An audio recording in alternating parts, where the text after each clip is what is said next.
Halo, selamat datang kembali pada pembahasan materi perkuliahan bersama saya Idayo Destri Anggraini, mahasiswa pendidikan kimia Uniksa.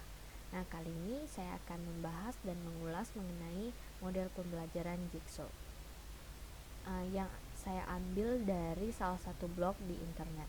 Nah, untuk model pembelajaran Jigsaw sendiri dikembangkan oleh atau ditemukan oleh Elliot Aronson yang dimaksudkan untuk meningkatkan rasa tanggung jawab siswa terhadap pembelajarannya sendiri, karena model pembelajarannya yang dilandasi oleh teori humanistik. Nah, teori humanistik sendiri merupakan teori yang memberitahu bahwa setiap manusia itu memiliki potensinya masing-masing untuk mendorong bagaimana pengetahuannya. Nah, untuk model pembelajaran Jigsaw sendiri, kita lihat dari salah satu ilustrasi ini bahwa di model pembelajaran Jigsaw, siswa diharapkan untuk mandiri terhadap bagaimana proses belajarnya dan juga mampu mengajarkan pengetahuannya kepada teman sebayanya. Nah, di pembelajaran Jigsaw ini ada dua tipe, ada kelompok asal dan juga kelompok ahli. Kelompok 1, 2, 3, dan 4 merupakan kelompok asal, sedangkan kelompok ahli ada yang berwarna merah, biru, dan juga hijau. Yang selanjutnya di kelompok asal ini masing-masing mereka diminta untuk berdiskusi menentukan sebelumnya guru memberitahu dulu beberapa topik yang akan dibahas pada pertemuan tersebut. Nah, misalnya subtopiknya ada 3. Di makromolekul itu ada protein, karbohidrat, dan juga lemak. Jadi di kelompok asal siswa diminta untuk membagi dirinya ke setiap sub itu, siapa yang ada di sub karbohidrat, sub protein, dan juga sub lemak. Nah, untuk sub karbohidrat misalnya yang berwarna merah, sub protein berwarna biru, dan sub lemak berwarna hijau. Nah, untuk siswa itu sendiri dibagi di setiap kelompoknya, ada yang akan bertanggung jawab pada sub merah, sub biru, dan sub hijau.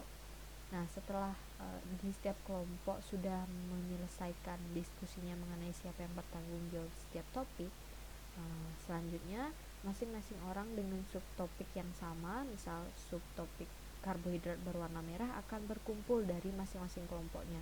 Kelompok 1 yang mendapat sub karbohidrat siapa, kelompok 2 siapa, kelompok 3 dan kelompok 4 siapa. Nah, kelompok selanjutnya itu ada kelompok biru protein, juga mereka berkumpul menjadi satu, siapa dari kelompok 1 yang mendapatkan protein, siapa dari kelompok 2 yang mendapatkan protein, dan siapa dari kelompok 3 yang mendapatkan protein, serta dari kelompok 4 mereka berkumpul menjadi satu. Nah, selanjutnya di kelompok ahli ketiga juga ada yang berwarna hijau berkumpul dari setiap kelompok. Jadi di sini karena ada 3 subtopik, ada 3 kelompok ahli. Jadi kelompok ahli itu banyaknya didasarkan pada subtopik bahasanya. Sedangkan kelompok itu bisa dibagi sesuai keinginan siswa atau jumlah siswa. Nah, selanjutnya kita akan membahas mengenai tahapan penerapan pembelajaran model Jigsaw. Yang pertama, seperti yang sudah saya jelaskan tadi, tapi sekarang saya akan jelaskan lebih rinci lagi, kita memilih materi pembelajaran yang dipisah menjadi bagian, jadi topik yang kita pecah-pecah menjadi beberapa subtopik. Itu disiapkan oleh guru sebelum pelajaran dimulai. Jadi saat pelajaran dimulai, kita sudah bisa memberitahu siswanya bahwa untuk membagi kelompok dan memberitahu sub-sub yang akan diberikan setiap kelompoknya. Nah, hitung jumlah bagian belajar dan jumlah peserta didik untuk membentuk kelompok yang kira-kira sesuai dengan sub yang kita akan ambil. Nah, setelah selesai membentuk kelompok, kelompok itu yang diwakili kelompoknya masing-masing dalam kelas akan menuju kelompok ahlinya masing-masing, dan kelompok peserta Jigsaw learning sendiri sama, jadi tidak ada yang kelompok 1 berjumlah 5 orang, kelompok 2 6, 7, tidak. Jadi pembagian kelompoknya sama rata dan harus adil. Nah, ini adalah salah satu bagian ilustrasi yang bisa saya jelaskan. Untuk yang pertama itu mengenai kelompok, jadi kita lihat itu ke samping bulat-bulatan, ke bawah bulat-bulatannya. Jadi setiap kelompok itu ada yang berwarna hitam, ada yang berwarna putih, dan juga ada yang berwarna abu-abu. Nah, lihat ke samping itu ada 4, satu kelompok ada 4 orang, jadi ke samping kedua ini ada 3 kelompok misalnya. Jadi setiap kelompok ada warna yang berbeda, nanti setelah itu baru dikumpulkan jika warnanya abu-abu ke warna abu-abu ke kelompok ahli. Ini kelompok kedua ini yang sama-sama warnanya ini merupakan kelompok ahli. Nah, setelah sudah selesai berdiskusi di kelompok ahli, barulah masing-masing orang akan kembali ke kelompok asalnya untuk membagikan apa yang telah dia dapat pada kelompok asal. Jadi bukan hanya orang yang bertanggung jawab pada subtopik tersebut yang harus mengerti materinya, tapi kita harus dia juga bertanggung jawab untuk membagikan ke teman kelompok asalnya, dan bertanggung jawab agar kelompok asalnya itu bisa mengerti dari apa yang sudah dia tangkap. Jadi masing-masing orang punya tanggung jawabnya sendiri, entah itu tanggung jawab di kelompok ahli untuk mengerti subtopiknya, dan saat kembali ke asal bertanggung jawab untuk memberitahu materinya kepada teman-temannya. Nah, faktor dari keberhasilan model pembelajaran Jigsaw sendiri ada beberapa, ada 5 di sini yang saya ambil dari salah satu blog. Yang pertama itu positive interdependence. Nah, yang mana setiap anggota harus memiliki ketergantungan satu sama lain dan dapat menguntungkan dan merugikan anggota kelompok lainnya. Jadi mereka harus mempunyai ikatan dan ketergantungan satu sama lain antar anggota kelompok asalnya. Nah, individual accountability yang kedua, itu setiap anggota harus memiliki rasa tanggung jawab dan kemajuan proses belajar seluruh anggota termasuk dirinya sendiri.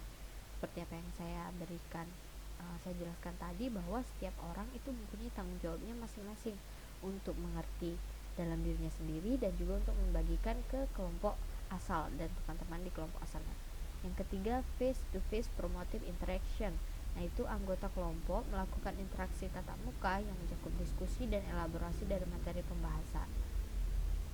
Yang keempat itu social skill, bagaimana kelompok tersebut mampu bersosialisasi dan juga mampu membagikan pemahamannya yang diperoleh dari kelompok ahli maupun kelompok asal. Dan yang kelima itu ada group processing and reflection, yaitu kelompok harus mampu melakukan evaluasi terhadap proses pembelajaran yang mereka ikuti untuk meningkatkan kinerja kelompoknya. Nah, hambatan dari model Jigsaw sendiri ada 2 yang akan kita ulas di sesi ini, yaitu pertama, kurang terbiasanya peserta didik untuk model ini. Jadi mereka belum terbiasa untuk mempelajari diri sendiri, bertanggung jawab untuk salah satu sub dan membagikannya ke temannya. Dan salah satunya lagi itu terbatas waktu. Jadi model Jigsaw ini membutuhkan waktu yang cukup lama, sehingga siswa harus berdiskusi cukup lama untuk mendapatkan hasil yang baik dari proses ini. Nah, demikian pembahasan mengenai model Jigsaw. Semoga kalian semua mengerti dan kita semua dapatkan manfaat dari penjelasan ini. Sampai jumpa.